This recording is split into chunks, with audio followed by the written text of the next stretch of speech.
Hello friends, welcome to my YouTube channel. YouTube চ্যানেলে আজকে যে ভিডিওটি তোমাদের সামনে শেয়ার করব, সেই ভিডিওটি হলো class 10 life science chapter 5 part 1। এই চ্যাপ্টার 5 পার্ট 1 এর টপিকটি হলো পরিবেশ, তার সম্পদ এবং তাদের সংরক্ষণ। আমি প্রথমেই বলবো যে যারা 2026 সালে মাধ্যমিক দেবে তারা এবং যারা 10-এ পড়ো তাদের সেকেন্ড সামেটিভ পরীক্ষা কিন্তু খুব কাছেই। তাই আমি বলবো তাদের পক্ষে, যারা মাধ্যমিক দেবে তাদের পক্ষেও, এবং যারা মাধ্যমিক পরীক্ষা দেবে না অর্থাৎ যারা 10-এ পড়ো তারা সেকেন্ড সামেটিভ পরীক্ষার জন্য কিন্তু এই ভিডিওটা কিন্তু তাদের গুরুত্ব লাভ করবে। দেখো, এই পরিবেশ, তার সম্পদ এবং তাদের সংরক্ষণ সূচনাতেই আছে যে আমাদের এই পরিবেশটা কি নিয়ে গঠিত। আমাদের এই পরিবেশটা জল, আলো, বাতাস, পরিবেশের পাহাড়, পর্বত, নদী, সমুদ্র, এগুলো সব পরিবেশের অংশ। কিন্তু আমরাও কিন্তু এই পরিবেশের একটা অংশ বিশেষ। তাই আমি বলবো এই পরিবেশ এর দূষণের সাথে বা পরিবেশের সাথে কিন্তু আমরাও ওতপ্রোতভাবে জড়িত। তাই সূচনা পর্বে বলা হয়েছে যে আমাদের চারপাশে যে জগৎ, আলো, বাতাস, মাটি, জল, গাছপালা, পশু পাখি, কীটপতঙ্গ ইত্যাদি নিয়েই আমাদের পরিবেশ, আর আমাদের পরিবেশের এই অংশবিশেষ কিন্তু আমরাও। তো আজ মানুষের আমরা যথেচ্ছ ব্যবহার করছি।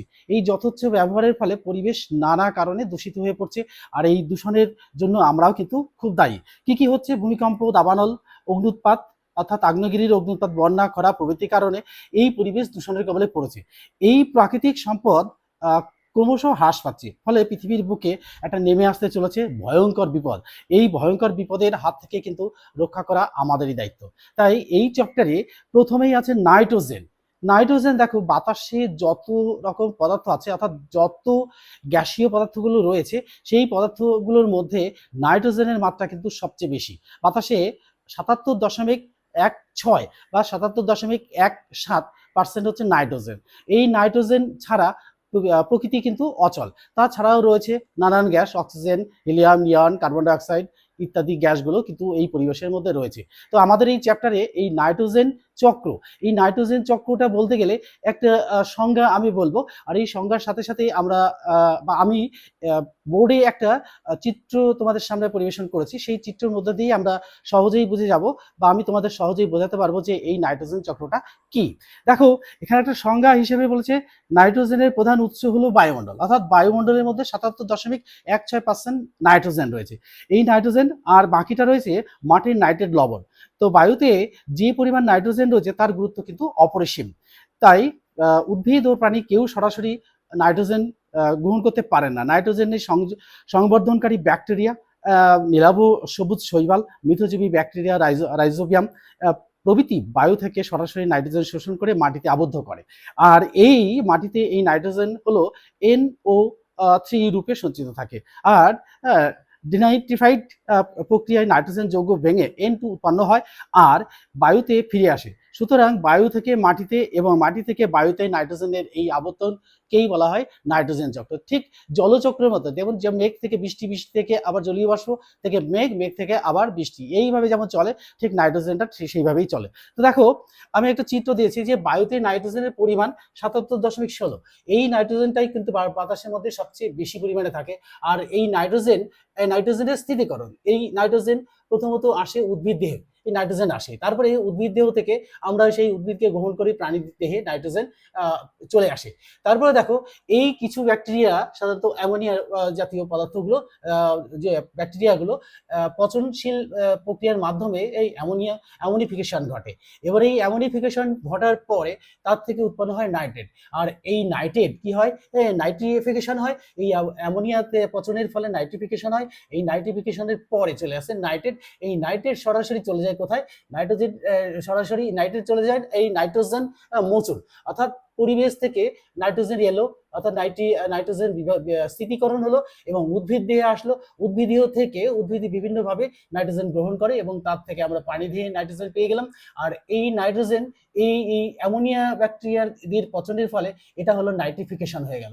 এই নাইট্রিফিকেশন হলে পরে এই অ্যামোনিফিকেশন হলো। এই অ্যামোনিফিকেশন থেকে চলে আসলো সরাসরি পচন ক্রিয়ার ফলে নাইট্রিফিকেশন হলো এবং নাইট্রেট উৎপন্ন হলো। এই নাইট্রেটটা সরাসরি চলে গেল এই বায়ুমণ্ডলে। তাহলে দেখো এখান থেকে নাইট্রোজেন আসলো উদ্ভিদ দিকে, এটা নাইট্রোজেন স্থিতিকরণ হলো, নাইট্রোজেন স্থিতিকরণ হলো উদ্ভিদ দিয়ে, উদ্ভিদ থেকে পানি দেওয়া, পানি দেওয়া থেকে অ্যামোনিফিকেশনের ফলে পচন ক্রিয়া হলো, পচন ক্রিয়াটাকেই অ্যামোনিফিকেশন বলবো। এই অ্যামোনিফিকেশনের ফলে এই নাইট্রিফিকেশন হলো, নাইট্রিফিকেশন থেকে সরাসরি এই নাইট্রোজেন মোচন হয়ে গেল, আবার পরিবেশ যেখান থেকে এসেছিল সেখানেই আবার চলে গেল।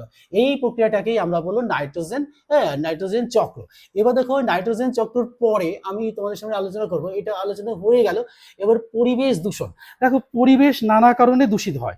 এই পরিবেশ দূষণের অনেক কারণগুলো আমরা দেখতে পাই যে এই পরিবেশ দূষণজাত জিনিসগুলো কি কি আমরা একটু আলোচনা করব। যে পরিবেশ দূষণ, দেখো পরিবেশ দূষণটা কিন্তু মানুষের এই অআলোচিত অর্থাৎ অপ্রয়োজনীয় ব্যবহার্যের ফলে, অর্থাৎ বিজ্ঞান প্রযুক্তি কল্যাণ যতই উন্নতির পথে এগোচ্ছে না কেন, মানব সভ্যতাও কিন্তু এই ভয়াবহ সংকটের মুখে পড়ছে। আর এই সংকট থেকে মোচন করার দায়িত্ব কিন্তু আমাদেরই। তাই আমি বলবো যে দেখো এই পরিবেশ দূষণটাকে কি বলবো, অর্থাৎ জল, বায়ু, মাটি প্রভৃতি ভৌত, রাসায়নিক, জৈবিক বৈশিষ্ট্যের যে অনভিপ্রেত পরিবর্তন মানব সভ্যতাকে, যে কোনো প্রজাতির জীবনকে, কোনো শিল্পের প্রক্রিয়া, কোনো জীবের অস্তিত্বকে, এমনি করে কোনো সাংস্কৃতিক বা প্রাকৃতিক সম্পদকে ক্ষতিগ্রস্ত করছে, তা করতে পারে, তাকে আমরা পরিবেশ দূষণ বলবো। আর এই পরিবেশ দূষণটা কিভাবে হচ্ছে? পরিবেশ দূষণ হচ্ছে দেখো অভঙ্গুর পদার্থ, অর্থাৎ যে সমস্ত পদার্থগুলোকে ভাঙা যায় না, অর্থাৎ অভঙ্গুর পদার্থকে প্রাকৃতিক অবস্থায় ভাঙে না, খুব ধীরে ধীরে ভাঙে, তাদেরকে এই অভঙ্গুর পদার্থ বলে। যেমন ধাতু, ডিডিটি, অ্যামোনিয়াম ইত্যাদি। তাহলে ডিডিটি কিন্তু ভাঙে না, এটা পরিবেশের মধ্যে থেকেই যায়, তার থেকে কিন্তু আবার আমরা পেয়ে যাই। তারপরে দেখো ভঙ্গুর পদার্থ, অর্থাৎ যে পদার্থগুলোকে ভাঙা যায়, যে সমস্ত জৈবিক পদার্থ সহজেই ভেঙে যায়, এটাকেই আমরা বলবো ভঙ্গুর পদার্থ। এই ভঙ্গুর পদার্থ যেমন গৃহস্থলীর জৈব পদার্থ, বর্জ্য পদার্থ। দেখো আমরা গৃহস্থলীতে বসবাস করি, গৃহস্থলীতে আমাদের নিত্য প্রয়োজনীয় জিনিসের মধ্যে যেমন বিশেষ করে জাঙ্ক ফুডের প্যাকেটগুলো, আর আমরা বাজার থেকে যে শাক সবজি নিয়ে আসি তার এই অপ্রাচ্য অংশগুলো, অর্থাৎ যে অপ্রয়োজনীয় অংশগুলো আছে সেগুলো কিন্তু এই দূষণ ঘটায়। দেখো এই জৈব পদার্থ আর বর্জ্য পদার্থ, তো সংক্ষেপে দূষণ হলো জীবমণ্ডলের ভৌত, রাসায়নিক এবং জৈবিক বৈশিষ্ট্যের এক অনাকাঙ্ক্ষিত পরিবর্তন, যা জীবজগৎ পরিবেশের উপর বিরূপ প্রভাব ফেলে। যে পদার্থগুলো দূষণ ঘটায় তাকেই আমরা দূষক বলি। তাহলে যে পদার্থগুলো দূষণ ঘটায় তাকে আমরা দূষক পদার্থ বলবো। দেখো বায়ু, জল, মাটি শব্দ দূষণের কারণের ফলে, দেখো বায়ু দূষণ হচ্ছে কিভাবে? বায়ু দূষণ হচ্ছে বিভিন্ন যানবাহন, আমাদের পারমাণবিক পরীক্ষা নিরীক্ষার মাধ্যমে বায়ু নানা কারণে দূষিত হয়ে পড়ছে। এই দূষণটা কিন্তু আমাদের নিজের দায়িত্বেই হচ্ছে, অর্থাৎ নিজেদের খামখেয়ালিপনার জন্যই হচ্ছে। আমরা যদি একটু সংযত হই তাহলে কিন্তু আমরা এই দূষণটাকে আটকাতে পারবো। এবার দেখো এই যে গ্রিন হাউস গ্যাস, এই গ্রিন হাউস গ্যাস দেখো নাইট্রাস অক্সাইড, অর্থাৎ N2O4, O5, carbon monoxide, CO2, carbon dioxide, CO আর carbon dioxide CO2, methane CH4 আর CFC অর্থাৎ ক্লোরোফ্লোরোকার্বন, এর কারণটাই কিন্তু খুব মারাত্মক। তাই আমি বলবো যে গ্রিন হাউস গ্যাস দূষণ ঘটায়, এর ফলে বিশ্ব উষ্ণায়ন বা গ্লোবাল ওয়ার্মিং এর কারণ হয়ে দাঁড়িয়েছে। আমরা গ্লোবাল ওয়ার্মিং এর দূষণ হচ্ছি বা আমাদের শিকার হচ্ছি। এবার দেখো আসছে যে এই ফলাফল অ্যাসিড বৃষ্টি, তাহলে অ্যাসিড বৃষ্টির প্রভাবে তো বাতাসে যে পরিমাণ অ্যাসিড মিশে যাচ্ছে, সেই অ্যাসিডগুলো পরিবেশের বাতাসের সাথে মিশে যাচ্ছে। যখন বৃষ্টি আসছে তখন এই বৃষ্টির সঙ্গে সঙ্গে সেই অ্যাসিডগুলো কিন্তু বৃষ্টির ফোঁটার সাথে মিশে পরিবেশে পড়ছে। আর পরিবেশে পড়লে কি হচ্ছে, পরিবেশে যে উদ্ভিদ জগৎ আছে, উদ্ভিদ জগৎ ক্ষতিগ্রস্ত হচ্ছে। কেমনভাবে? উদ্ভিদের পাতাগুলো মরে যাচ্ছে, ফুলগুলো নষ্ট হয়ে যাচ্ছে। এই যে অ্যাসিড বৃষ্টি, এটা কিন্তু খুব গুরুত্ব লাভ করছে। তাহলে দেখো মানব সভ্যতার উপরে অরণ্য গাছপালা গেল, মানব সভ্যতার উপর প্রভাব। তো মানব সভ্যতার এই অ্যাসিড বৃষ্টির কারণে আমাদের শরীরে নানা রকম চর্মরোগ হচ্ছে, যে কারণগুলোই হচ্ছে এই অ্যাসিড বৃষ্টি। এবার দেখো যে অন্যান্য প্রতিকূল কারণ, দেখো অ্যাসিড বৃষ্টির ফলে সৌধ স্মৃতির ধ্বংস হচ্ছে। দেখো আজকে তাজমহল অত সুন্দর একটা সপ্তম আশ্চর্যের জিনিস পৃথিবীর বুকে রয়েছে, অর্থাৎ যে তাজমহলটা আজকে আমাদের সকলের দর্শনীয়, সকলের কাছে প্রিয়, সেই তাজমহলের কিন্তু ক্ষয় সাধন শুরু হয়েছে। তারপরে দেখো গাছপালার উপর অ্যাসিড বৃষ্টির ফলে প্রভাব তো হচ্ছে।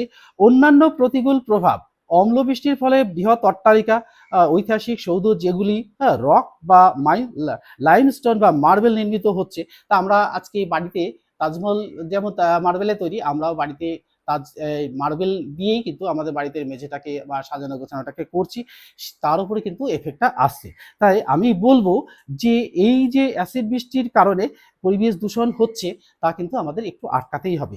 ওজোন গ্যাস অর্থাৎ সিএফসি অর্থাৎ গ্যাসটি বায়ুমণ্ডলের স্ট্র্যাটোস্ফিয়ার স্তরে অবস্থান করছে, আর এই স্তরটি ঘনত্ব কমিয়ে দেয়, যাকে ওজোন গহ্বর বলা হয়। এই অ্যান্টার্কটিকাতে সর্ববৃহৎ ওজোন গহ্বর অবস্থিত হয়েছে। এর ফলে সূর্য থেকে আগত ক্ষতিকারক ইউভি রশ্মি পৃথিবীতে এসে পৌঁছচ্ছে। এর ফলে ত্বকের ক্যান্সার, চোখের ছানি পড়া প্রভৃতি রোগ হচ্ছে। আজ দেখো আমরা চর্মরোগের কারণে ভুগছি, বিভিন্ন চোখের রোগের কারণে আমরা ভুগছি। এর কারণটাই হচ্ছে এই অ্যাসিড বৃষ্টি বা অ্যাসিডের ফলে। আর আর এই যে সিএফসি অর্থাৎ ক্লোরোফ্লোরো কার্বনের কারণেই এটা ঘটছে। তাই আবার দেখো আমরা ফুসফুস, এই ফুসফুসে দেখো ফুসফুসের ফলে হাঁপানি, হ্যাঁ, এন্ডোফাইসেমা আর ব্রঙ্কাইটিস, নিউমোনিয়া, অ্যালার্জি প্রভৃতি রোগে ভুগছি। আমরা ডাক্তারের কাছে গিয়ে আমাদের অ্যালার্জি হচ্ছে, এই অ্যালার্জির কারণগুলোই হচ্ছে সিএফসি।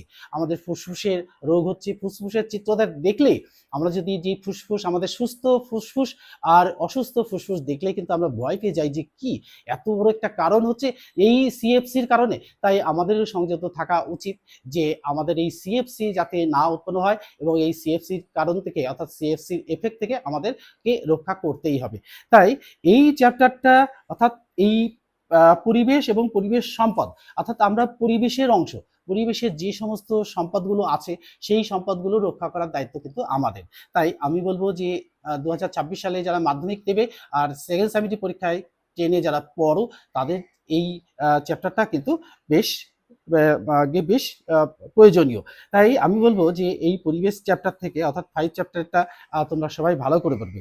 এর থেকে দেখো আমি দুটো কোশ্চেন সিলেক্ট করেছি, যে কোশ্চেনটা কিন্তু পরীক্ষায় আসবেই, অর্থাৎ যে কোনোভাবেই পরীক্ষায় আসবে মাধ্যমিক 2026 এবং সেকেন্ড সেমিস্টার ক্লাস 10 এদের যারা দেবে তাদের এই প্রশ্নটা কিন্তু বেশ প্রয়োজনীয়। তো দেখো নাইট্রোজেন চক্রের লেখচিত্র অঙ্কন করো। আমি যেভাবে এই যে নাইট্রোজেন লেখচিত্র অঙ্কন করেছি তোমরাও সেইভাবে গোলটা কেটে, এবং নাইট্রোজেন বাতাসে যে 77.16% এই নাইট্রোজেন থাকে, এই নাইট্রোজেন কি হচ্ছে, নাইট্রোজেনের স্থিতিকরণ হচ্ছে, নাইট্রোজেন জীবদেহে আসছে, জীবদেহ থেকে প্রাণীদেহে আসছে, আমরা প্রাণীরা উদ্ভিদকে গ্রহণ করছি, এবং আমরা সরাসরি কিন্তু নাইট্রোজেন বাতাস থেকে নিতে পারছি না।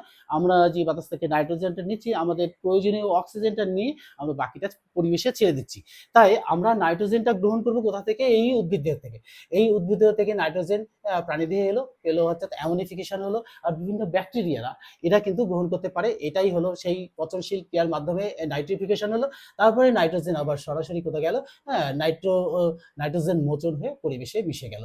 তা দেখো পরিবেশ থেকে জল যেমন কমে যায় না, এই নাইট্রোজেনের মাত্রাটা কিন্তু কমে যায় না। আমরা নাইট্রোজেন গ্রহণ করি উদ্ভিদ দেহ থেকে, প্রাণী দেহ থেকে।